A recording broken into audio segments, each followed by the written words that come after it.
سەبارەت بە چاکسازیە بەڕاستان ئەزانن کە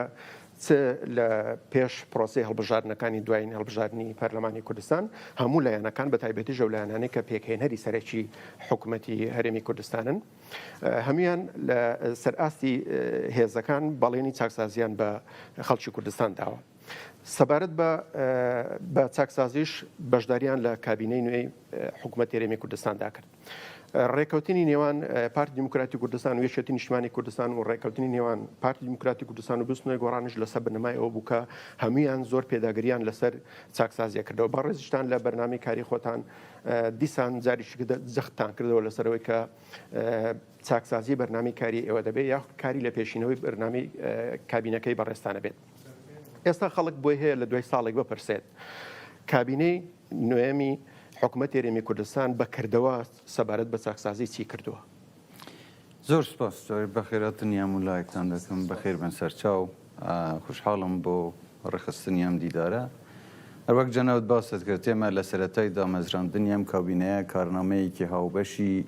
لایەنە بەشداربووەکانی حکوومەتمان پێشکەش بە پەرلەمان کرد کە جەخت لەسەر چاکسازی دەکاتەوە. چاکسازی پرۆسەیەکی بەردەوامە شتێک نییە بڵێ لە ماوەیەکی کووردا دێتە دی یانیش کۆتایی پێدێ. پرۆسەیەکە بەردەوامە و ئێمە لە سەرەتای کابینەکەش دەستمان کرد بە چاکسازی لە زۆر ڕووەوە. چاکسازی تەنیا ڕوبەڕووبوونەوەی گەندەڵی نییە. چاکسازی مەسەلەی ڕیفۆرمە، مەسەلەی شەفافیەتە، مەسەلەی ئەوەیە چۆن خزمەتی هاوڵاتیەکەیت، چۆن بتوانین نوێبوونەوە و دروستکردنی ژێرخانێکی ئابووری باشتر لە هەموو ڕۆیەکەوە پێویستە سەیری بکەین. ئێمە لە سەرەتای دەستپێکردنی کابینەکە شتی زۆری باششمان دەست پێ کرد لە ڕووی بۆ نمونە نەهێشتنی گەندەڵی یان ڕوتینیات تەحەدێکی زۆر بنبڕکرا، ڕێگە لە وەرگرتنی ڕەشوە و بەرتیلگیرە، کاتی دەوامی فەرمانبەران بۆ خزمەتکردنی زیاتری هاوڵاتیان زیاتر کرا کە ئەمە هەمووی جێی دەستخۆشی و پێزانینی زۆربەی هاوڵاتیان بوو. دوای ئەوە بەداخەوە ئێمە تووشی قەیرانێک بووین کە دەستکردی حکوومەت نەبوو، قەیرانی بڵاوبوونەوەی پەتای ڤایرۆسی کۆرۆنا لە هەرێمی کوردستان و لە هەموو جیهان. ئەمە تەحەدێک وای کرد کە پرۆسەکە تۆزێ سستی تێ بکەوێ یان هێواشتر بەڕێوە بچێت. ئەمە خۆشی کاردانەوەی هەبوو لەسەر کۆی گشتی سیستمی ئابووری جیهانی کە بێگومان کوردستانیشی گرتەوە. قیمەتی نەفت دابەزی، داهاتی ناوخۆ کەم بوویەوە و بە شێوەیەکی گشتی داهاتی هەرێمی کوردستان گەیشتە نزمترین ئاستی خۆی لە مێژووی کابینەکانی حکوومەتی هەرێمی کوردستاندا. سەرەڕای ئەوەش ئێمە نەوەستین لە بەردەوامبوون لە چاکسازیەکان. چاکسازیەکان هەر وەکو باسم کردن لە ڕووی بۆ نمونە ئەگەر سەیری خەدەمات بکەین یان گەیاندنی خزمەت بۆ هاوڵاتیان لە زۆر شوێن خزمەتەکان گواسترانەوە بۆ قەزاکان بۆ شوێنێک پارێزگاکانی تر. لە هەندێک ڕواوە گەر سەیریکەین مەسەڵەن ڕێخستنی باجەکان. باج لەو سەردەمەی ئەم کابینەیە دوو ئەوەندەی پێشتر زیاد بوو. بەڵام دیسانیانی ئەم شتانە بەهۆی قەیرانەکە تۆزێ خەوی تێکەوت و دەهاتەکان خۆیان کەم بوونەوە ئەگینا بە شێوەیەکی ڕێژەی ئەگەر سیرکەن و لێ خوشببوونی باج لە کۆمپانیەکان بە تایبەتی گەورە باشدەرانی کە پێداڵێنیان کۆمپانیا گەورەکان ئەمانە هەمویان ڕێکخراونەوە. مەسەلەی خەرجی حکوومەت بە شێوەیەکی گشتی خەرجی حکوومەت ڕێکخراوە کە پێویستە ئەو شتەی وەزارەتەکان پێویستە بیکڕن بزانن بە چەند ئەیکڕن چۆن ئەیکڕن بە کەڵکی چش دێ. ئەم شتانە هەمووی بە شێوەیەکی دیجیتاڵی و ئەلکترۆنی ڕێکخرانەوە و ئێستا خراوەتە واری جێبەجێکردنیشە. لە ڕووی گرنگیتان بە هەمە جۆرکردنی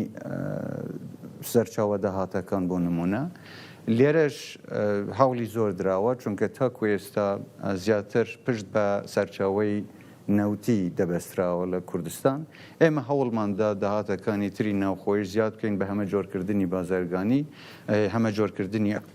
ئابووری وەکو کشت و کاڵ، وەکو پیشەسازی وەکو گەشت و گوزار بەڵام بەداخەوە دیسانیش دەڵێم ئەم قەیرانانەی کە تووشی یاریمی کوردستان بوون زۆر لەم بابەتانەی خاو کردەوە ئێمە نەمانتوانی وەکو پێویست بیکەین نەک لەبەرەوەی نیەتی جێبەجێکردنی ئەم پرۆژانەمان نەبووە بەڵکو وەزەکە وای لێ هاتووە و قەیرانێکی گەورە تووشی ئەم هەرێمە بووەتەوە سەرڕای ئەمەش ئێمە هەر بەردەوام بووین بۆ نمونە بە ئەلکترۆنیکردنی کاروباری خزمەتگوزاری لە حکوومەت فەیزی دووهەمی بایۆمتری کە تاکو ئێستا زیاتر لە 1,200,000 کەس ناونووس کراون ئەمە هەمووی خزمەتگوزاریەکان بۆ هاوڵاتیان ئاسانتر دەکا لە ڕۆی کۆنتترۆلکردنی سنوورەکان یان خاڵە سنووریەکان چ لە فڕۆکەخانەکان بیان خاڵە سنووریەکانی تر بێ هەوڵێکی جدی دراوە بۆ ئەوەی ئەمانە بە دیجیتالی بکرێن و ڕێک و پێکتر کۆنتترۆلی ئەو شتانە بکرێ هەرچی هاوردەکردنی مەوادی دەرەوە لە ڕووی جۆریەوە کۆنتترۆل بکرێ لە لایەکی تریشەوە بۆ پشتیوانیکردنی جوتیاران و بەرهەمهێنەرانی ناوخۆ زۆر لەو بەرهەمانەی کە لە ناوخۆ بەرهەمدێن ڕێگە نەدراوە لە دەرەوە هاوردە بکرێن یانیش باژیان بەسەردە سەپێنراوە تاریفیان بەسەردە سەپێنراوە بۆ ئەوەی یارمەتیدەری بەرهەمی ناوخۆی جوتیاران بێ جگە لەمەش ئێمە حتا هەوڵی ئەوەماندەوە لەگەڵ وڵاتانی ناوچەکەش قسەمان کردووە کە نەک تەنیا ئێمە بتوانین بەرهەمە ناوخۆیەکان بەش یاریمی کوردستان کە بەڵکو لەوە زیاتریش بتوانین هاوردەی هەناردەی دەرەوەی بکەین جە لە زۆر ڕۆوەشت کراوە لە مەسەلەی بڵێم پیشەسازی ئێمە ماوەیەکی زۆرەشتی زۆر باشیشمان کردووە لە دروستکردنی هەندێک زۆنی پیشەسازی خوراکی لە دۆک دەست پێکراوە بە زوانە ئینشەڵا لە هەڵابجەش ئەمە دروست دەبێت لە دروستکردنی ڕێگە و بان ژێرخان بە شێوەیەکی گشتی مەسەلەی وزە ئەگەر بۆتەم باسی بکەم بۆ نمونە کارەبا ئێمە لەم کەمبوونی داهاتی هەرێمی شتوانی ومانەتە کو ئێستا 21 ساعات لە ڕۆژدا کارەبا دابی بکەین ئەمەش بە هەندێک گۆڕانکاری کە لە وەزارەتی کارەبادا دروستکراوە ئێمە هەوڵی ئەومان داوە زیاتر پشت بە گاز ببەستین هەم پاکترە هەم هەرزانترە و لە هەمان کاتیشدا ئێستا هەندێک مرکزی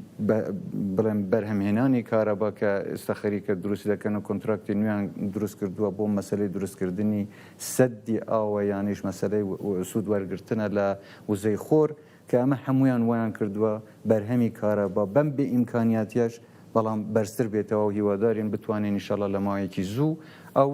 بەشەی کە ماوەش جێبەجێ بکەین. سەدی زۆر بۆ نمونە ئەو سەدانەیە کە تا ئێستا دروستکراون 13 سەدی بچووک و مامنەوەندی هەن 3 سایلۆی گەورە بۆ وەرگرتنەوەی بەرهەمەکانی هاوڵاتیان جوتیاران لە یاریمی کوردستان دروستکراون اینجا لەوانێ هەموو شتم بیر نەبێتەوە بەڵام ئەمە بەشێکە لەو شتانەیەکە کراوە خۆ ئەمە هەمووی چاکسازیە چاکسازیار وەکو باسم کرد تەنیا ڕوبەڕووبوونەوەی گەندەڵی نییە فراوانکردنی خزمەتگوزاریە بۆ هاوڵاتیان نەهێشتنی ڕوتین و چاوەڕوانیە هی هاوڵاتیان و بەردەوامیش دەبین بەڵام سەرڕای ئەمەش ئێمە دەزانین هێشتا ڕێگایەکی زۆرمان لە پێشە بەڵام تەمەنی کابینەکەشمان هێشتا بیرتان نەچێت تەنیا 13 مانگە. سپاس بۆ بەڕێز مەسئول بەرزانی سەرۆکی حکوومەتی هەرێمی کوردستان بۆ ئەم دەرفەتە بەڕاستی گرنگ بوو کە ئێمە ئاوا لە نزیکەوە جەنابەت ببینین بۆی کە ڕاوسەرنجی بەڕێزت لەسەر زۆر بابەتی گرنگ کە ئێستا هەرێمی کوردستان و ناوچەکە پێدا تێپەڕە بێ بیستین لەسەر و هەموو بابەتانەوە کە هەموو لایەک لایەنە سیاسیەکان و خەڵکی هەرێمی کوردستان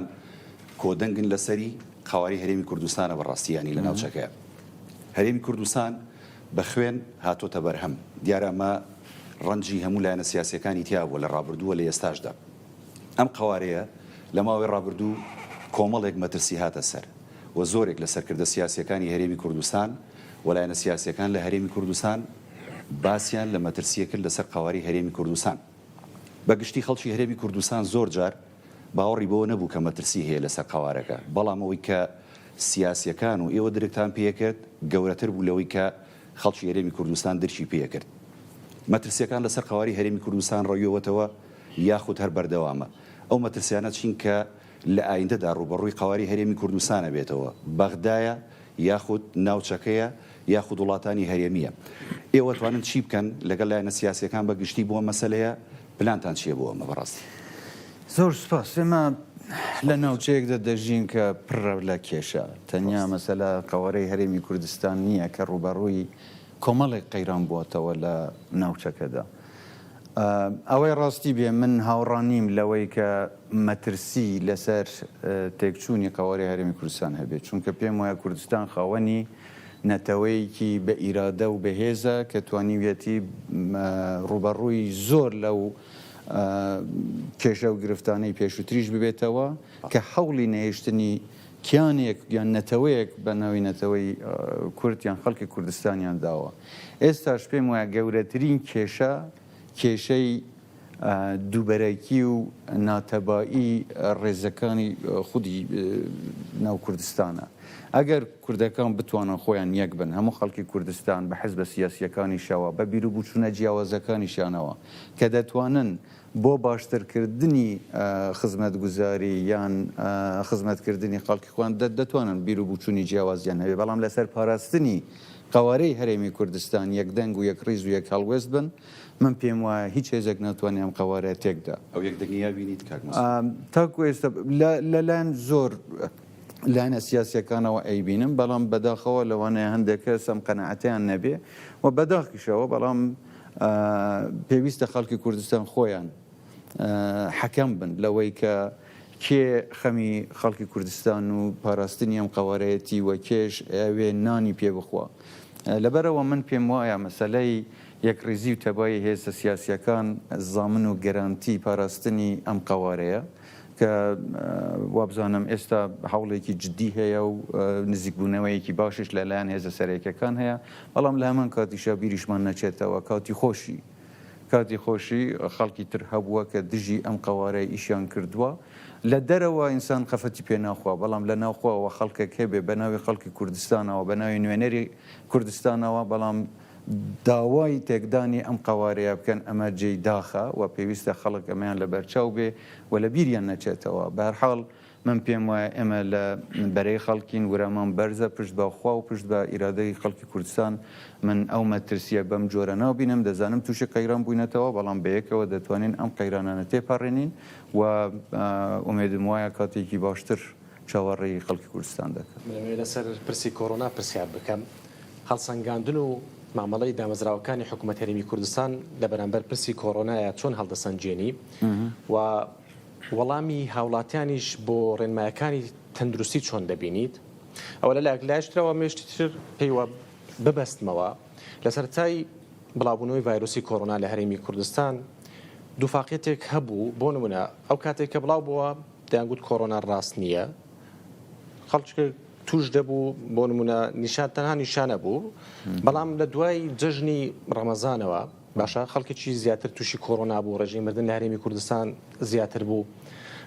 ئەو کەسانێک کە دەیانگوت کۆڕۆنانیە لە هەرێمی کوردستان، ئەو جار دەیانگوت حکوومەت هەرێمی کوردستان ناتوانێت مامەڵە لەگەڵم زۆرە پرسانەدا بکە. ئێوە وەکو حکوومەت هەرێمی کوردستان بۆ پاراستنی یاخود بۆ پاراستنی تەندروستی وڵاتیانی هەرێمی کوردستان سڵ لەو جۆرە کەسانە و لەم قسانە دەکەنەوە؟ جەنابەت خۆت وەڵامی بەشێک لە پرسیارەکەتدایەوە. هەرێمی کوردستان لە سەرەتای بڵاوبوونەوەی پەتای ڤایرۆسی کۆڕۆنا هەڵمەتێکی باشی دەست پێ کرد و ڕێکاری زۆر باشی گرتەبەر بۆ ئەوەی هاوڵاتیان بپارێزێت. بە هیوایەوە بووین کە دەرمانێک زوو بدۆزرێتەوە یان ئەم پەتایە کۆتایی پێبێ، بەڵام ماوەکەی کە درێژ بووەوە ئەوەک جەناو باست کرد تا جێژنی ڕەمەزان لە هەموو کوردستان کەمتر لە 400 حاڵەتی توشببووی ئەم ڤایرۆسە هەبووە کە تەنیا 5 کەسیان گیانیان لە دەستدا و ئەم 5 کەسەش نەخۆشی تریان هەبووە.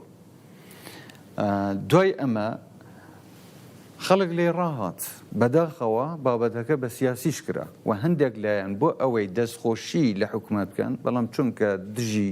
سەرکەوتنەکانی حکوومەت بوون کەوتنە ڕخنەگرتن لە ئەدای حکوومەت کە گوایە ئەم جۆرە ڕێکارانە تەنیا بۆ پاراستنی خۆیانە یانیش بۆ ئەو قەیرانە ئابوووریە کە تووشی ناوچەکە بووەتەوە دەیانەوێت بەم جۆرە خۆیانی لێ قورتارکەن و بە ڕێکۆردی شەیەوە بزانم ئێوە ڕاگەیانکارن خۆتان ئەزانن کێ چۆن قسەی کردووە. کێشەکە لەمەدایە یاریکردن بە ژیانی خەڵک بۆ بابەتێکی سیاسی ئەمە جێداخە. یعنی هەر کەسێک بێ لە ئەخلاقی سیاسیشە تۆ ناتوانانی بیت یاری بە ژیانی خەڵک بکەیت بۆ ئەوەی تعبیر لە بچوونی خۆتیان ڕخنەیەک بتەوێت لە حکوومەتێکی وەکو ئەم کاوبینەیە بگری بۆ نمونە. ڕێکارەکان زۆر باش بوون، ڕاستە تۆزی تند بوون، بەڵام ئێمە ئەمەشتان بیر نەچێتەوە. ئەم ڕێکارانە زیاتر لە هەموو لایەنە زیانیان لە حکوومەتدا، چونکە حکوومەت ئامادە بوو داهاتی خۆی کەم کاتەوە تەنیا لە پێناوی پاراستنی ژیانی هاوڵاتیان. اینجا ئەمە بەداخەوە بە جۆرێکی تر تەفسیر کرا بە سیاسی لە هەندێک لایەنەوە. خۆتان من نامەوێت بچمە ناو تەفاسیلی مەوزوعەکەن کە بە شێوەیەک لێکدانەوەی بۆ کرا. خەڵکیشیان خستە گومانەوە کە گوایە ئەم ڤایرۆسە وان نییە، مەترسی نییە، کەچی دوای تێکەڵبوون و دوای ڕێنمایەکان کە جێبەجێ نەکران بینیمان بە چ شێوەیەک بڵاو بۆیەوە بەداخەوە لە هەموو کوردستان وای کرد کە خەڵکێکی زۆر توش بێت و هەندێک کەسیش بەداخەوە گیانیان لەدەستدا. لێرەشە من سەرخۆشی لە بنەماڵە و کەسوکاری هەموو ئەوانە دەکەم و تەمەنەی چاکبوونەوەش بۆ هەموو ئەو کەسانە دەکەم کە تووشی ئەم پەتەیە بوونەتەوە. حکوومەت بەرپرسە چ بەرەمبەر بە هاوڵاتی هەموو کەسێک دەگرێتەوە، ئۆپۆزیسیۆنیش دەگرێتەوە، لایانی بەشدا لە حکوومەتیش دەگرێتەوە، بێلایانیش دەگرێتەوە. هەموو هاوڵاتیەک لەم کوردستانە بەرپرسیارەتی حکوومەتە. لەبەرەوە حکوومەت ناتوانێت بێباک بێ نابەرپرس بێ بەرامبەر بە ئەم شتانەی کە ڕوو دەدەن. لەبەرەوە حکوومەت لەگەڵ زیاتربوونی مەترسی ڤایرۆسەکە ڕێکاری تری گرتە بەر. خۆشتە نەزانن زۆر لەو فەرمانبەر و پزیشک و ئەو کەسانێک کە حتا لە کەرتی بڵێم وەزارەتی ناوخۆ ئەوانەش کە یارمەتیدەریان بۆ پۆلیسە ئاساییشە کە هەوڵیاندا بۆ یارمەتی وەزارەتی تەندروستی بدەن یان ئەو ڕێنمانە کە دەرکرد هەموو بۆ ئەوە بووە کە خەڵکەکە پارێزراوە بێ. ژیانی خۆیان خستە مەترسیەوە. خەڵکێکی زۆر زیاد ژیانی خۆیان خستە مەترسیەوە بۆ ئەوەی هاوڵاتیان سەلامەت بن. ئێستاش ئەگەر بە پێ ڕێژەی سەیریکەی وەزارەتی یاریمی کوردستان لە چاو زۆر لە وڵاتانەیە کە زۆر بە توندی تووشی بوون بەو ئاستە قورس نییە، بەڵام خوا نەخواستە ئەگەر ڕێنمایەکان جێبەجێ نەکرێن ئەم وازە لەوانەیە بەداخەوە خراپتر بێ. یەکێک لە هۆکارەکانی ئەوەیە کە ژێرخانی تەندروستی یاریمی کوردستان بۆ پەتایەکی وا ئامادە نەبووە. هیچ شتێکێک لەم وڵاتانی پێشکەوتوش ئامادەیەن تێدا نەبووە ڕوبەڕووی ئەم پەتەیە بنەوە بەم شێوەیە. لەبەرەوە باشترین ڕێکار ئەوەیە کە تاک خۆی بپارێزێ. ئەمەش بەدەست بە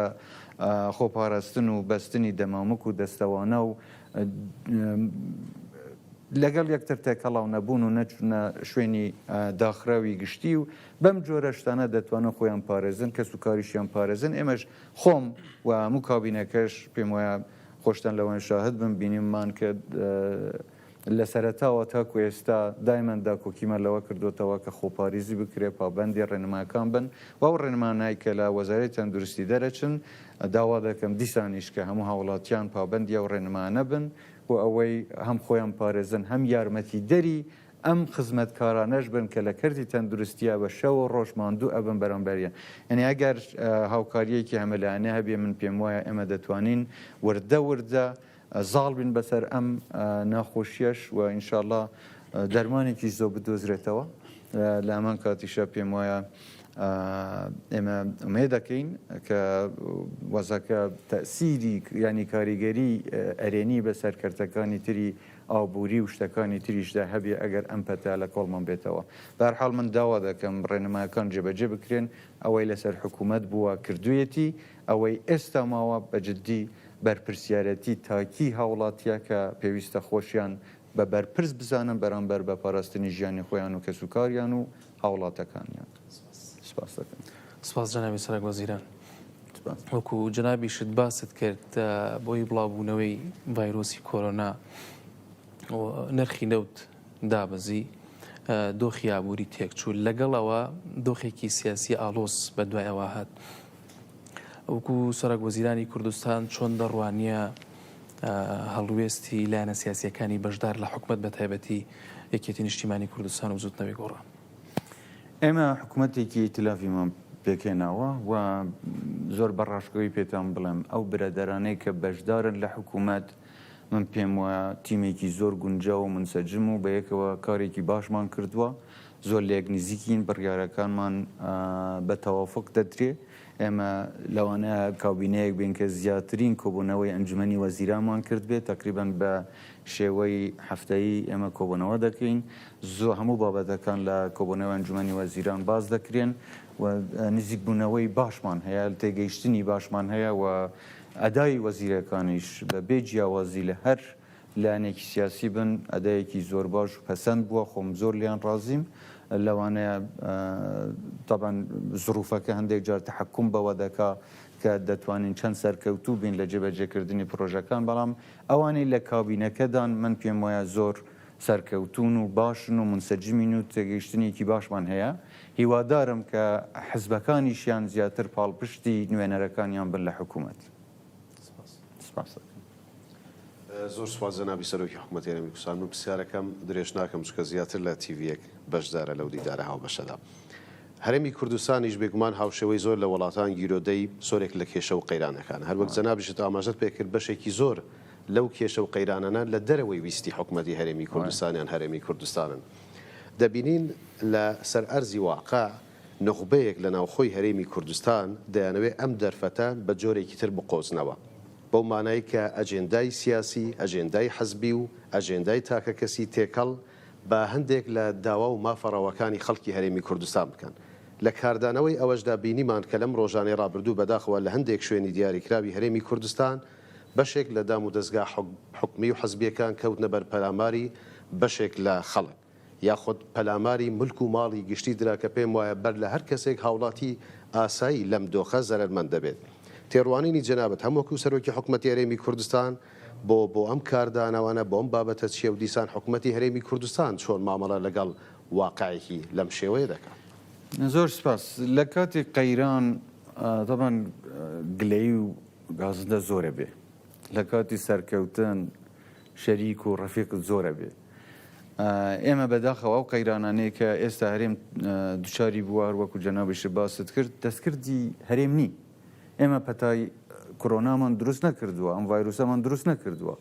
ئێمە هۆکاری دابەزینی سعری نەفت نەبووین لە بازاری جیهانی بەڵام کاریگەری ئەم قەیرانانە ئێمەشی گرتوتەوە ینی تەسیری هەبووە لەسەر ئێمەمانە بەداخەوە لە جیاتی ئەوەی یارمەتی حکوومەت بدرێ بۆ زاڵبووم بەسەرم قەیرانانە هەندێک لایەن هەوڵی ئەویان داوە سوود لە کات و لە بڵێم گلەیی خەڵکەکە وەربگرم بۆ دژاتیکردنی حکوومەت بە شێوەیەکی ناڕەوە من خۆم هیچ کێشەم لەگەڵەوە نییە کە خەڵکێک مافی خۆیەتی خۆپێشاندانێکی ئارام و شارستانیانە بکات داوای مافی خۆی بکات بەڵام خۆپێشاندان لەگەڵ وێرانکاری و سووتاندن دوشتی جیاوازە و ئەمەشمان بیر نەچێتەوە ئازادی پێناسەکردنی ئازادی پێناسەکردنی تعبیر ئەبێ بۆمان ڕوون بێتەوە تۆ تا ئەو کاتە ئازادی تا ئەو کاتە ئازادیت هەیە کە پێشێلی ئازادی کەسێکی تر نەکەیت بەڵام تەعەداکردن لە مافی کەسێکی تر ناکرێ ئەمە بە ئازادی ناو بندرێ یان بە تعبیر ناو بندرێ کە ئەمە پێم وایە لە زۆر ڕوویەوە بە هەڵا لەوانەیە تێگەیشتنی بۆ کرابێ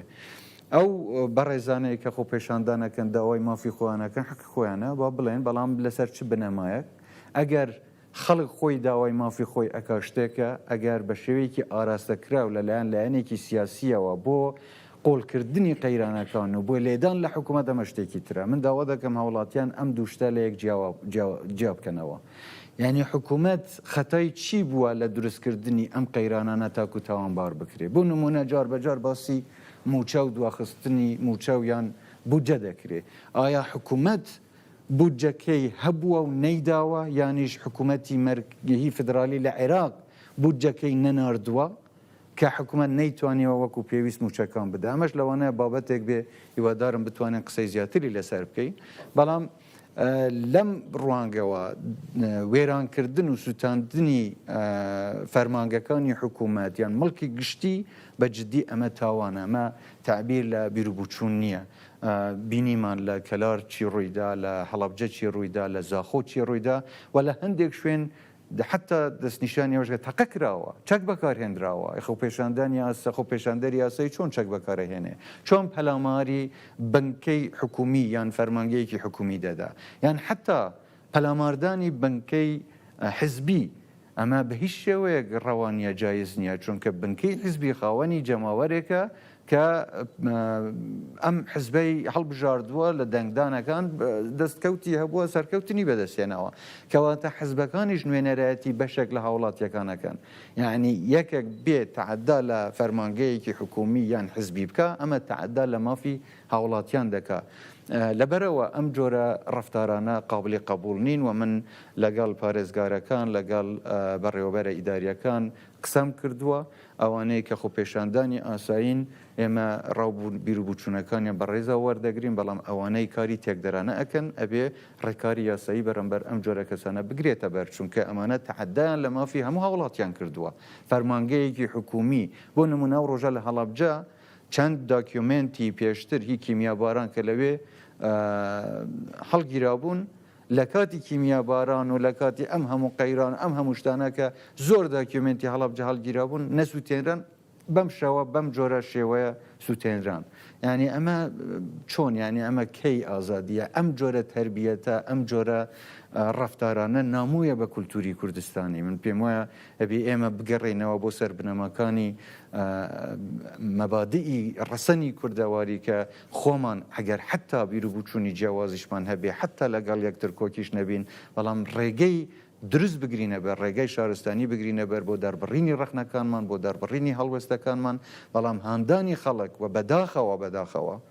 یاریکردن بە ژیانی گەنج مناڵ بۆ ئەوەی بیبیتە سەرجادە و پەلاماری بارەگا و پەلاماری فەرمانگە حکومیەکەمدا ئێوە خۆتان بیر بکەنەوە ئەم گەنجە سبەی گەورە بێ ئەم مناڵە سبەی گەورە بێ چۆنەوی بیر بکاتەوە خۆشەویستی ئەم بۆ وڵات لەکوێ دەبێ و ئەوەی دژایەتی حکومەتێک بکەن دژایەتی سیستمێک بکەن ئێوە بێن هەموو وڵات لە بەرچاوی هاوڵاتی ناشرین بکەن یان فێری ئەدایەکی وا بکەن کە خۆی خۆش نەوێ ئەمە پێم وایە گەورەترین تاوانە دەرحەق بە خەڵکی کوردستان دەکرێت جەنابی سەرۆکی حکوومەت بەڕێستان باسی داهاتان کرد ڕخنەیەکی زۆرە گیرێ لە حکوومەتی هەرێمی کوردستان کە سەرچاوەکانی داهات لە هەرێمی کوردستان شەفاف نین هەروەها ڕخنەیەکی گیرێ کە هەندێک لە سەرچاوەکانی داهات لە ژێر کۆنتترۆڵی حکوومەت خۆی نین وەڵامی حکوومەتی هەرێمی کوردستان وەڵامی بەڕێستان بۆ ئەمە چییە؟ سەرچاوی داهات لە هەرێمی کوردستان سێ جۆرە یەکێکیان سەرچاوی نەفتیە یەکێکیان داهاتی ناوخۆیە یەکێکیشان ئەو بڕەبوجەیە کە حکوومەتی عێراق دەینێرێت تەمانەوەی حکوومەتی عێراق دەینێرێ معلومە چەندە لەبەرەوە پێویست بەوە ناکە بڵین شەفاف یان شەفاف نییە ئەوەی کە لە داهاتی نەفتیش دێ شەریکەی دیلۆیت هەیە کە پێشتر لە کابینەکەی پێشتریش عەقدی لەگەڵ ئەسرابەوە ئێستا شێمە عەقدەکەمان نوێ کردوتەوە کە ئەزانن چەند نەفت ئەفرۆشرێ بە چەند ئەفرۆشرێ داهاتەکەی چەندە و داهاتەکەی چی لێتێ بەشێک لەم داهاتە بۆ معلوماتی جەنابێت و هەموو هاوڵاتیانی بەڕێزیش ئەو کۆمپانیانەی کە نەفت دەرەهێنن کولفەیان هەیە ئەبێ بەشێک لەو پارەیە بۆ کولفەی تەشغیلی ئەم کۆمپانیانە بگەڕێتەوە باقی تر دەگەڕێتەوە بۆ وەزارەتی دارایی پێشتریش تەبعاً پرۆسەیەکە بووە بەڵام ئێستا ئێمە داکۆکیمان کردووە کە حتا سیستمێکی بانکی نێودەوڵەتی دروستمان کردو لە سەرەتای کابینەوە ئەوەمان کردووە بوو ئەوەی هەموو داهاتە نەفتیەکان لی کۆمپانیەکان بەڕێگەی ئەم بانکە نێودەوڵەتیە بێنەوە کە بانکی حکوومەتە بانکی حکوومەتە بوو یەکەم جار ئێمە توانیمانە بانکێکی نێودەوڵەتی بۆ حکوومەتی هەرێم دروست بکەین و ئەم بانکە هەرچی داهاتە خەرجی و داهات چ بۆ کۆمپانیەکان دەڕوا چش لە کۆمپانیەکانەوە بۆ یان لە فرۆشتنی نەوتەوە دەگەڕێتەوە دێتە ئەم بانکە و یەکسەر دێتەوە بۆ وەزارەتی دارایی کەواتە شەفافیەت هەیە لەوەی کە داهاتی نەفچۆنەوە کۆمپانیای دیلۆیتی شەیەکە پێداچنەوەی بۆ دەکا بەداخەوە هەندێک کەس لەوانەیە تێنەگەیشتنیان هەبێت لەوەی کە سعری نەفتی برند بۆ نمونە دەڵێن بەوەندەیە پێیان وایە نەفتی یاریمی کوردستانیش بەوەندەیە وان نییە نەفتی یاریمی کوردستان کەمترە لەوە چونکە جۆری نەفتەکە جیاوازە و مەسەلەی نەقل و ئەو شتانەش کە دێتە سەری جیاوازی تێخستووە لە کەواتە نەفتەکە بەو سعرە نییە کە خۆیان تەسەویر تێدا دەکەن و لە دیلۆیت هەر سێمانگ جارێکیش شتەکان بڵاو دەکرێنەوە کە بە جۆرێکە لەبەرەوە پێم وایە زۆر جار مەسلەی ڕخنەگرتن لەوانەیە لەسەر بنەمای زانستی یان معلوماتی کافی نەبێ هەر بە خەیاڵ و بە تەسەورات هەر کەسێ بە جۆرێک لێکدانەوەی بۆ دەکا و دەڵێ ئەگەر وایە ئەی بۆوانی آخر بە ئەگەر شت ناکرێ بێ واقعی بێ بزانێ فعلەن ئەم شتێک کە تۆ ئەڵێ ڕاستە یان ڕاست نییە کە لە زۆر ڕواوە ڕاست نەبووە لەبەرەوە ئەم شتانە ئەگەر سەیری داتاکان و واقعەکە بکەیت هەمووی دیارەوە هەموو کابینەی حکوومەتیش ئاگادارە لەمەیەکە بە شۆرێکە ئەمەش سەبارەت بە داهاتی نەفتی طبعاً بمانەوێ زیاتریکەین ئەمەش مەوزوعێکە کە من نازانم لەم جەلەسێ دەتوانین باسیکەین یان نە بەڵام حتا ڕێژەی بەرهەمهێنانی نەفتی خۆمان کە پابند بین بە ئەوەی ئۆپێک و حکوومەتی عێراق و چەندی بۆ داتی نەوخە چەندی بۆ هەناردەکردنە ئەمەش بابەتێکە ئەگەر پێویست بوو لە کاتێکە باسی بکەین بەڵام سەبارەت بە داهاتەکەی ئێستا کە هەیە هەمووی ڕوون و ئاشکرەیە کە هەمووی دێتەوە بۆ ئەم بانقنەی و دەوڵەتیە و دەگوازرێتەوە بۆ وەزارەتی دارایی خۆمان داهاتی تری غەیری نەفتی یان داهاتی ناوخۆ کە لە ناو هەرێمدا هەیە ئێمە لە سەرەتای کابینەوە هەوڵی ئەوەمان داوە کە ئەم داهاتە زیاد بکەین ئەمە زیاد بکەین بەچی بەوەی کە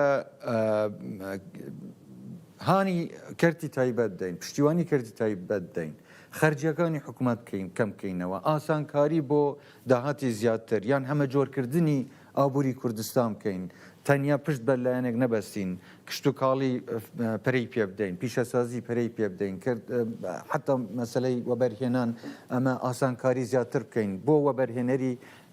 ناوخۆیی بۆ وەبەرهێنەری بیانی کە دێت هەرێمی کوردستان زیاتر بکەین کە وەبەرهێنانێکی زیاتر لە کوردستاندا دروست بکرێ و ببێ بە سەرچەوەیەکی داهاتی ناوخۆی زیاتر ئەمانەش هەمووی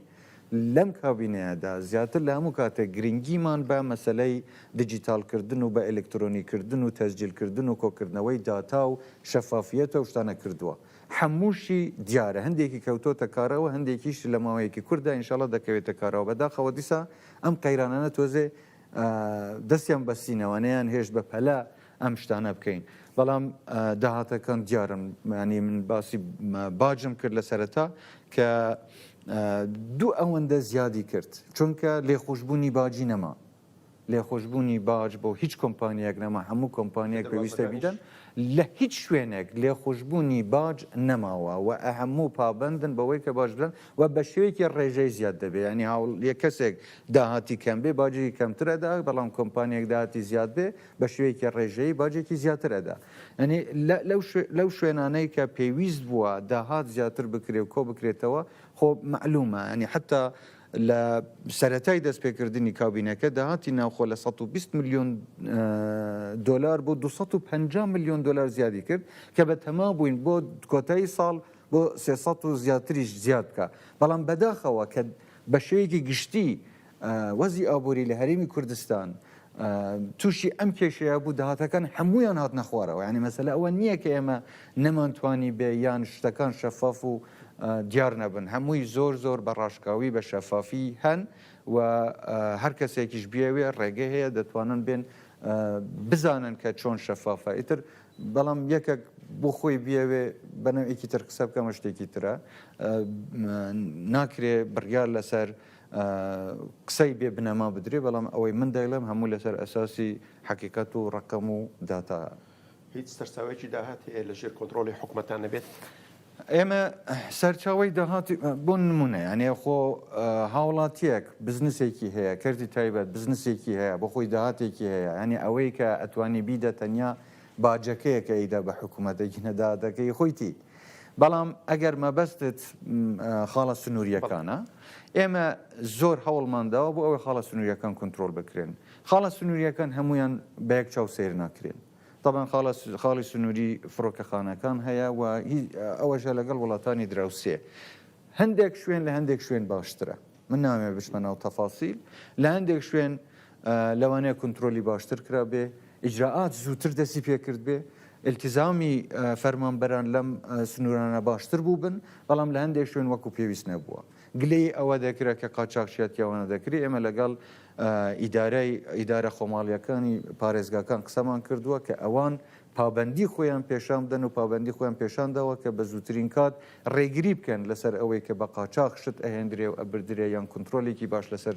خاڵە سنووریەکان نییە ئەم بەڵێنەیانداوە حکوم ئێمەش زۆر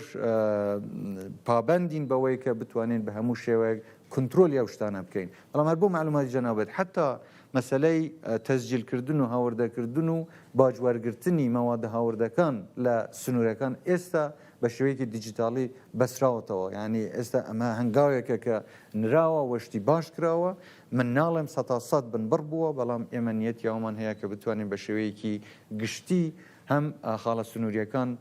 بە شوەیەکی ڕێکوپێک کنترۆل بکەین نەک تەنیا لە مەسلەی داهات و لە ڕووی ئابوووریەوە بەڵام لە ڕووی جووریشەوە چونکە زۆر جار شتیوات داخلەکرا کە سوودی نەبووە یانیش فێل کراوە لە خەڵک لە هاوڵاتی ئێمە کوالیتی کنترۆلمان لەسەر هەموو سنوورەکان دامەزراندووە لە هەندێک شوێنێشتە بە شێوەیەکی تەواو جێگیر نەبووە بەڵام بە جێگیربوونی ئەم شتانە پێم وایە هاوڵاتی دەتوانێت دڵنیا بێت لە ئەو ماوادەی کە هاوردە دەکرێت کە شتی باشن و لە ڕووی ئابووریشیەوە پێم وایە دەتوانێت یارمەتی دەربێ بۆ زیادکردنی داهاتی ناوخۆی هەرێمی کوردستان. بەڕێزجەنابی سەرۆک وەزیران یەکێک لە دروشمەکانی پێکەنانی کابینەی نوێی حکوومەتی هەرێمی کوردستان بە سەرۆکایەتی بەڕێستان پرسی لامەرکەزی بوو و دابەشکردنی دەسەڵاتەکان بوو. ئەم پرسە لە ماوەی ڕابردوو لە سلێمانی و لە زۆرێک لە ناوچەکانی دیکە داوا ئەکرا کە لامەرکەزی پەیڕەو بکرێەوە لەوێ هەوڵەکەیە هەوڵەکان تا ڕادەیەک گەیشتۆتە ئەنجام. ئەم پرسە هیچ مەترسیەشی هەیە بۆ سەر حکوومەتی هەرێمی کوردستان و ئەگەر واژۆکردنی هاتە بەردەستی جەنابتان ئامادەی واژۆی بکەی و لەو بارەی و هەمانجیتان لەگەڵ بەڕێز کاقوبا تاڵەبانی جێگری سەرۆکی ئەنجومەنی وەزیران چۆنە؟ من پەیوەندیەکی زۆر باش و پتەوم لەگەڵ کاقوباتەیە و پێکەوە ئیشی باشمان کردەوە ئینشەڵڵا بتوانین شتی باشتریش بکەین بەیەکەوە. مەسەلەی لامەرکەزی ئێمە لە کابینەی حکوومەت دەباسی لامەرکەزی ئیداریمان کردووە کە ئەمە پرۆژەی هاوبەشی هەموو لایەنە بەشدار بووەکانە و ئەمە پرۆسەیەکە پێویستە دراسەی تەواوی بۆ بکرێ و لە پەرلەمان بڕگای لەسەر بدرێ ئەنجومەنی پارێزگایەک ناتوانێت بڕیار بە تەنیا بدە. ینی ئەوەی کە جەنابەت باسی دەکەیت ئەمە لەوانەیە حەز و خواستی لایەنێک بێ یان بەشێک بێ بۆ مەرامێکی سیاسیان بۆ هەر جۆرە بێ بەڵام ئەوەی لە بەرنامەی کاری حکوومەتدایە حکوومەت پابەندی جێبەجێکردنی بەرنامەی خۆیەتی کە پێشکەشی پەرلەمانی کردووە کە بەشێکی لەمە مەسلەی ئەوەیە کە دەسەڵاتەکان شۆڕ بکرێنەوە بۆ هەموو پارێزگاکەن تەنیا پارێزگای سلەیمانی نییە لە هەڵەبجە سلەیمانی هەولێر دوهۆک بۆ دابەشکردنی دەسەڵاتەکان بۆ پارێزگاکان و ئەوەی بۆ معلومات جەنابیشێت ئەمەی لەم کابینەوە کراوە زیاتر بووە لە پێشتر یعنی لە زۆر شت هەیە کە پێشتر تەنیا لە پایتەخت لە هەولێر بووە ئێستا بۆ پارێزگاکان گۆسترانەتەوە یعنی زۆر لە خەدەماتەکان گەڕاندرانەتەوە بۆ پارێزگاکان و لەمە زیاتریش دەکرێت ئێمە بە هیچ شێوەیەک دژی شۆڕکردنەوەی دەستهەڵات بۆ پارێزگاکان نین بەڵام مەرجی سەرەکی ئەمەیە کە قوارەی هەرێمی کوردستان وەکو قوارەیەکی یەکگرتوو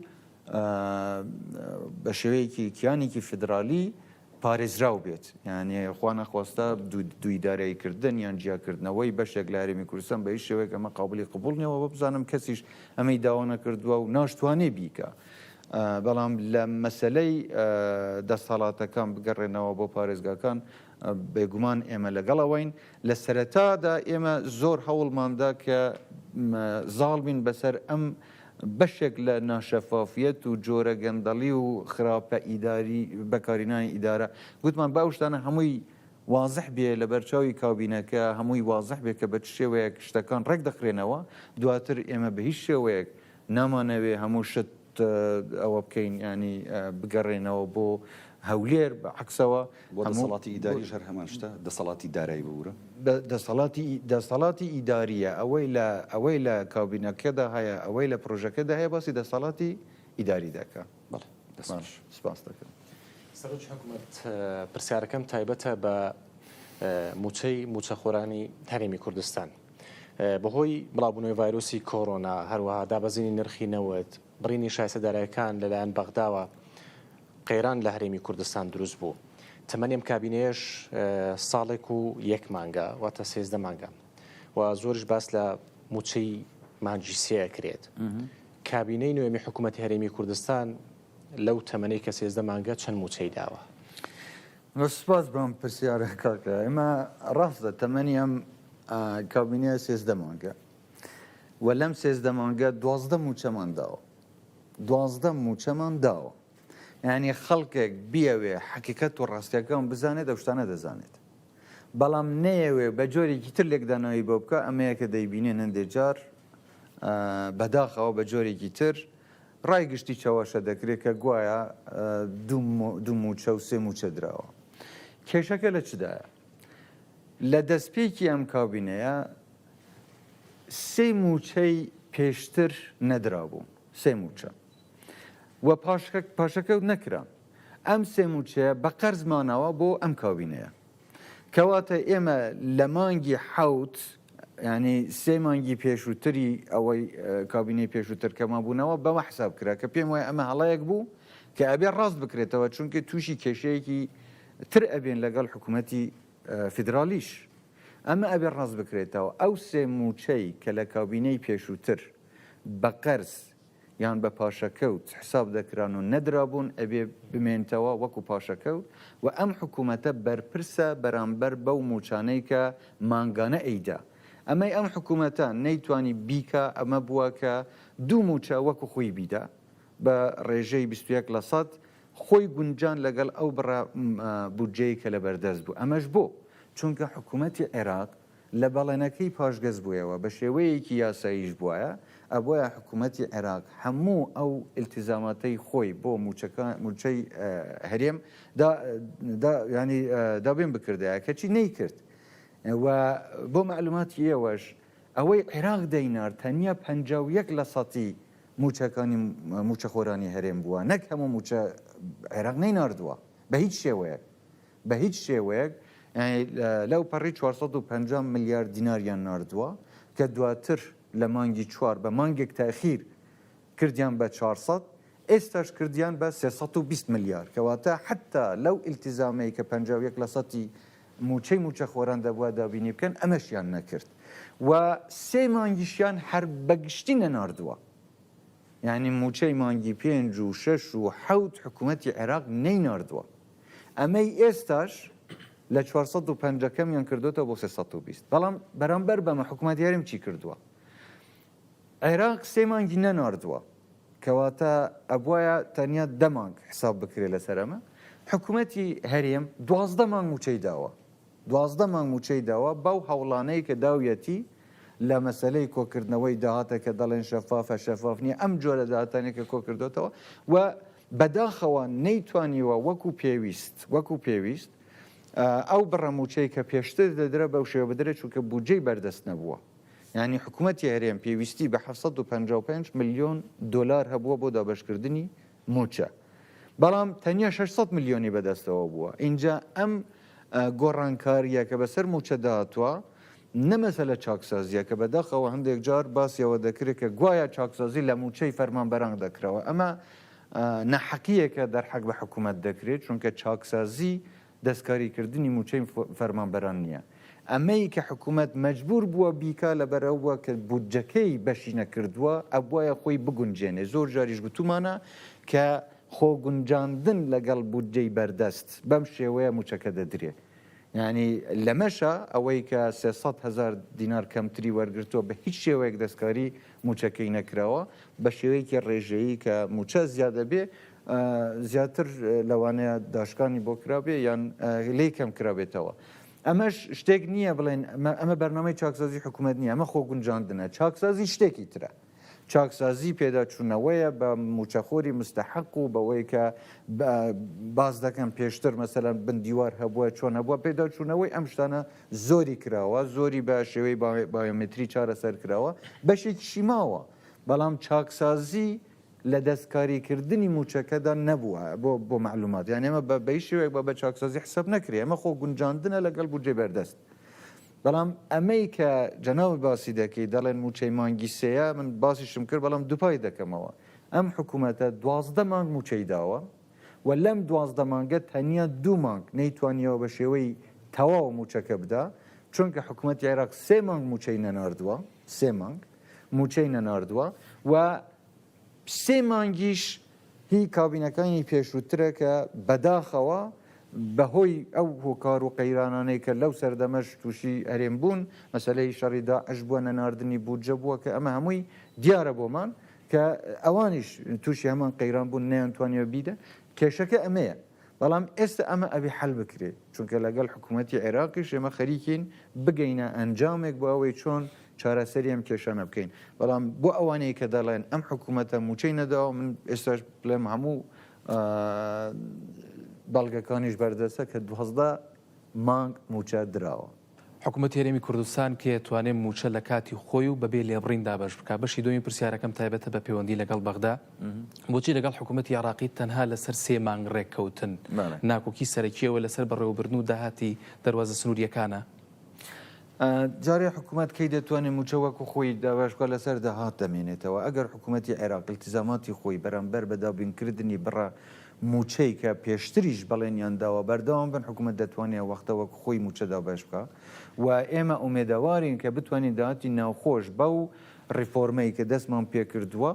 لە حاڵەتێکیشە ئەگەر ئەم قەیرانی ئابووری و مەسلەی بابەتی کۆڕۆنا و ئەوانە نەمێنێ داهاتەکان بەرەو زیاد بوون بڕۆن بێگومان ئێمە دەتوانین بەڵام شتێک ئەبێ لە توانای حکوومەت دابێ بتوانانی بیکە ئەم هۆکارانە هەن ئەگەر چارەسەر بکرێن پێم وایە حکوومەت دەتوانێت من ناتوانم ئێستا بڵێم لە کام مانگدا لەگەڵ حکوومەتی عێراق ئێمە لەسەر خەتین بۆ ئەوەی بگەین بە ئەنجامێک کێشەکان تەنیا دەواازەی سنووری نین من با یەک شتان پێ بڵێم مەسلەی ئێمە کێشەی هەرێم لەگەڵ حکوومەتی عێراق تەنیا موچە نییە یعنی بەداخەوە وان لێ کردووە کە ئەنەما حکوومەتی هەرێم تەنیا کێشەی موچەی هەیە ئەی ناوچەدا بڕێنراوەکان ئەی بابەتی پێشمەرگە ئەی قەرەبۆکردنی ئەنفالەکان ئەی مەسلەی پێشمەرگە ئەی مەسەلە زۆر شتی تر هەیە ئێمە چوار تەوەری سەرکیمان هەیە کە لەگەڵ حکوومەتی عێراق باسی لێ دەکەین یەکێکیان مەسلەی وزەیە یەکێکیان مەسلەی بودجەیە ئەوی تر مەسلەی پێشمەرگەیە و مەسلەی ناوچەدا بڕێنراوەکانە هەموو ئەوانەمان خستۆتە بەردەم حکوومەتی عێراق بۆەوەی ئیتیفاقێک لەسەر هەر ئەموو بەڵگانە بکەین کە چی هەموو ڕۆیان کردوتە ئەوەی کە موچە چ دەرێ ئەنی من حەزەکەم ئەمە بە خەڵک و وڵاتیانی کوردستانیش بڵێم خۆ کێشەی ئێمە لە ڕژیمەکانی پێشوو موچە نەبووە حکوومەتی بەعسیش پێشتر موچەی داوە ئێمە شۆڕشمان بۆچی کردووە بۆ ماف بووە بۆ ئازادی بووە بۆ کیان بووە بۆ یەکسانی بووە بۆ هەموو ئەو شتانە بووە بۆ قوربانی ئەو پێشمەرگانە ئەو شەیدانە بووە کە ئێمە بتوانین وەڵام دەرەوەی ئەم هەموو خەبات و قوربانیانە بین ینی بەڵام ئێستا هەموو شتیان کۆ کردوتەوە لە موچە بەداخەوە و بە ئەنقەستیش ئەم جۆرەشتانە دەکەن بۆ ئەوەی ئەم شتە ئەساسیانەمان لەبیر بچێتەوە ئایا ئێمە گەیشتونەتە هەموو مافەکانی خۆمان تاکو تەنیا کێشەی ئێمە موچە بێ مەسلەی دەواازە سنووریەکە مەسلەی دەستەڵاتی دەستوریە ئێمە بە هیچ شێوەیەک هیچ مافێکی دەستوری هەرێمی کوردستانی لێ خۆش ناوبین ئەوەی دەستهڵاتی هەرێمی کوردستانە داکۆکی لێ دەکەین بۆ ئەوەی ئێمە پارێزەری ئەو مافەبین لەگەڵ بە نوێنەرەتی خەڵکی کوردستان بەرامبەر بە حکوومەتی فدرالی عێراق بەڵام لامان کاتیشە تەفاهمی ئەومان هەیە کە بگەینە ئەنجامێکی گونجاو کە لە سوودی هەرێمی کوردستان و عێراقیش داوێ بەڵام لە چوارچێوەی دەستورەکەدا دەرنەچێت جا لەبەرەوە من حەزەکەم ئەمە هیوادارم وڵامی پرسیارەکەی جەنابتم داوێتەوە بەس بڕخسەت لە مەسلەی ڕێککەوتن بۆ گەڕانەوەی پێشمەرگە بۆ ناوچە کوردستانەکانی دەرەوەی دارە هەرێمی کوردستان لە چه قۆناغێک لەسەر ئەمەش ئێمە قسەی زۆرمان کردووە تاپەن ئەمە دوو بەشە یەکێکیان چارەسەرکردنی ناوچەدا بڕێنراوەکان بە مادەی 140 دەستوری ئەبێ حەل بکرێت کە بە سێ مەرحەلەی جیاواسە بکرێ بەداخەوە لە ساڵی 2005ەوە دوای پەسەندکردنی دەستور تاکو ئێستا حکوومەتی فدرالی کەم تەرخەم بووە لە جێبەجێکردنی مادەی 140 نەک هەرێم بەڵام ئێستا حاڵەتێکی تر هاتوتە پێشەوە کە مەسلەی دوای داعش و هاتنی داعش و هەندێک گۆڕانکاریکە بەسەر ناوچەکە داهاتن بابەتی ئەمنی و چۆنیەتی کۆنتڕۆلکردنی ئەو سنوورانەیە لە ڕوبەڕووبوونەوەی داعش و تەروریستەکانی ئەو ناوچەیە بۆ ئەمە اتفاقێکی تر کراوە کە ئێمە لەگەڵ حکوومەتی عێراق بگەین بە ئەنجامێک بۆ ئەوەی لە هەندێک شوێن پڕکردنی فراغ لە منتیقەکە بۆ ئەوەی داعش و تۆریستەکان نتوانە سوودی لەوەربگرن و ببن بە مایە ئازار بۆ هاوڵاتیانی ئەو ناوچانە بۆ ئەمە گفتوگۆ بەردەوامە لەلایەن حکوومەتی عێراق و لەلایەن ئێمەشەوە وەزارەتی پێشمەرگە وەزارەتی ناوخۆ کە بەردەوام لەسەر خەتن قسە دەکرێت کە لە هەندێک شوێن پێشمەرگە و جێیشی عێراقی بتوانن ئەم فراغە پڕ بکەنەوە بۆ ئەوەی بتوانن یارمەتی دەری خەڵکەکە بن هیچ نەبێت لە ڕووی ئەمنیەوە بەڵام بۆ چارەسەری گشتی ناوچەکە دیسان ئێمە ئەگەڕێنەوە بۆ سەر مادەی 140 دەستور. کازمی تێگەشتنی چۆنە بۆ چارەسەری مادەی 140 باشە خۆی باشە بەشێکی پرسیارەکەشت ئەمە بوو کە بۆ ئیتفاقەکە بۆ 3 مانگە ئەمە بەداخەوە لە حکوومەتی عێراق هەمویان هاودەنگ نین لەسەر ئەوەی کە ئەم ئیتفاقە بەم شێوەیە خێراکە کراوە پێویستی بە گفتوگوی زیاتر لەبەرەوە ئێمە ئامادەیەمیان پێشاندەوە کە بەردەوام بین لە گفتوگوکردن لەگەڵ حکوومەتی عێراق ئەم جەنابی سەرۆک وەزیران لەسەر بەرپرسیارەتی خۆی ئەم 3 مانگەی ئەوە کردووە بۆ ئەوەی دواتر لەم 3 مانگە بتوانین بگەین بە ئیتفاقێکی شاملتر لەسەر کۆی ئەو بابەتانە یان مەسلەی بودجەش بە شێوەیەکی گشتی یانێ بتوانین چارەسەری بکەین چکە ئەمەی کە حکوومەتی عێراق بۆ ئێمەی دەنێرێ بەشێکی زۆر بچووکە لە مافی خەڵکی یاریمی کوردستان و هیوادارم ئەو بەڕێزانەی کە ئیدعای پارێزگاری لە مافەکانی کوردستان دەکەن لە بەغدا لە جیاتی ئەوەی ڕخنەکان ئاراستی حکوومەت یاریان بکەن ئەو ڕخنانە ئاراستی حکوومەتی فدرالی بکەن کە ئەوان هۆکاری نەناردنی موچەکە بوون لە جیاتی ئەوەی لەوێ داوا بکەن موچە نەنێرن و لێرەش خەڵک هام بدەن بڵێن بۆچی موچەتان نییە. سپاس. جەنابی سەرۆکی حکوومەت لەم چەند ڕۆژەی ڕابردوودا شاندێک لە هەرێمی کوردستان هاوشان لەگەڵ شاندی عراقی سەردانی ئەمریکایان کرد. بێگومان ژمارەیەک دیدار و کۆبوونەوەیان لەگەڵ لایەنی ئەمریکی هەبوو. لەم دۆخی ئێستای هەرێمی کوردستان و دۆخی عراقیش تەنانەت کاریگەری و ڕنگدانەوەی ئەم سەردانە بۆ سەر ڕەوشی ناوخۆی هەرێمی کوردستان چۆن دەبینن مەبەستم کاریگەریە ئیجابی و ئەرێنیەکەیە. جگە لەوەش ڕنگدانەوەی ئەم سەردانە بۆ سەر پەیوەندیەکانی داهاتووی هەولێر و بەغدا چۆن دەبینن چکە باس لەوە دەکرێت کە سەرۆک وەزیرانی عراق داوای لە هەرێمی کوردستان کردووە کە لە ماوەیەکی زۆر زوودا پێم وابێ باس لەوە دەکرێت هەفتەی داهاتوو شاندێک لە هەرێمی کوردستان سەردانی بەغدا دەکات. پێت وایە ئەم جارە بەغدا جددیتر بێت بۆ چارەسەرکردنی بنەڕەتی ئەو گرفتانەی پەیوەستن بە باری دارایی هەرچەندە مافی دەستوری و یاسایی هەرێمی کوردستانن؟ من بە لە بەشی یەکەمی پرسیارەکە دەست پێ بکەم. ئەمە بۆ یەکەم جارە شاندێکی عێراقی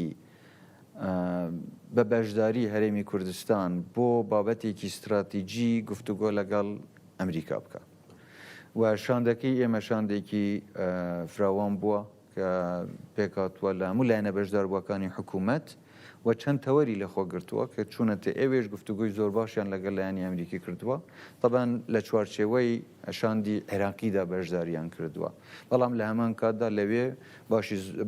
باسی زۆر بابەتیش کراوە کە پەیوەستن بە بارودۆخی ناوخۆی هەرێمی کوردستان و پەیوەندی بینی عێراق و هەرێمی کوردستانیشدا. لەگەڵ چوونی شاندەکە من پێشەوە نامەیەکم بۆ وەزیری دەرەوەی ئەمریکا نارد کە زۆر بە باشی وەرگیرە و کاریگەری هەبووە لەسەر کۆی گشتی پرۆسەکە. لە هەمان کاتدا شاندەکەش کە چوونەتە ئەوێ لەسەر زۆر بابەتی مەسلەی وزەیە مەسلەی ئەمنیەتە پەیوەندی استراتیجی نێوان ئەمریکا و عێراقە هاوکاری نێودەوڵەتیە اینجا هەموو ئەو بابەتانەش باسیەوە کراوە کە بەشی هەرێمی کوردستان چۆن دەبێت. من دڵنیام کە کاریگەری باشی دەبێت چونکە ئەگەر عێراق بتوانێت قەناعەت بە وڵاتانی دەرەوە و ئەمریکا بکە کە مستەسمری بیانی و بەرهێنەری بیانی یان تێکەڵبوونێکی زیاتری ئابووری لەگەڵ عێراق دروست بکەن بژێوی ژیانی خەڵک باش بێتەوە ئەمە کاریگەریەکی ئەرێنی بەسەر خودی هەرێمی کوردستانیشدا دەبێت و لە هەندێک لایەنیشەوە پێم وایە هەرێمی کوردستان خۆی دەتوانێت ببێ بە بەشێک لە چارەسەری زۆر لە گرفتەکانی تری عێراق بە هاوکاری نێودەوڵەتی بە تایبەتی ئەمریکا. لەبەرەوە من خوشبینم پێم وایە شتێکی باشە بەڵام تاکو زیاتریش بۆ شاندەکەی ئێمە با بگەڕێتەوە لە وردەکاریەکان زیاتر ئاگادار بین ئەو کاتە هیوادارم بتوانین وەڵامی باشتریشمان پێوێ بۆتان. لەگەڵ حکوومەتی عێراق ئێمە هەموو جارێک گوتومانە ئامادەین سەردانی بەغدا بکەین چەندین جار شاندی هەرێمی کوردستان سەردانی بەغدای کردووە ئێستاش ئامادەین هەر کاتێک پێویست بێ بچین لەوێ بەردەوامی دەین بە گفتوگۆکان بۆ گەیشتن بە ڕێکەوتنێکی گونجاوتر و باشتر کە لە خزمەتی هەموو عێراقداوی بە تایبەتی بەلای ئێمە بۆ هەرێمی کوردستان دەستکەوتی باشتر بەدەستبێنین. جا هەفتەی داهاتوو بیان هەر کاتێک بێمە چاوەڕێ ئەوانەکەین هەر کاتێ ئامادە بن ئێمە ئامادەین بچین بۆ بەردەوامی لە گفتوگۆکانمان لەگەڵەوە. بەڕێ سەرۆکی حکوومەت سوپاس بۆ وەڵام و ڕوونکردنەوەکانت. زۆر سپاسیەوەش دەکەم زۆر من سپاس خۆشتان بپارێزم پابند بن هەرچەندە بۆ ئەلام ئێمە مەجبور بووین بەو شێوە قسە بکەین بەڵام باوەڕ بکەن هەموو جارێ پابندی. هەڵبەرزانەمە هەفپەیبینی سەرۆکی حکوومەت هێرەمی کوردستان بوو لەگەڵ میدیاکان کە تۆڕی میدیای ڕووداوی شتێدا بەشدار بوو لەسەر پرۆسەی چاکسازی موچەی فەرمانبەرانی هەرێمی کوردستان، ڕێکەوتنی نێوان هەولێر و بەغدا، پرۆژە خزمەتگوزاریەکان و دۆخی تەندروستی هەرێمی کوردستان و ڕێکارەکانی ڕوبەڕووبوونەوەی کۆڕۆنا و پەیوەندی نێوان لاینە سیاسیەکانی بەشدار لە حکوومەت هێرەمی کوردستان. مەسرور بارزانی سەرۆکی حکوومەت هێرەمی کوردستان وەڵامی میدیاکارانی داوە.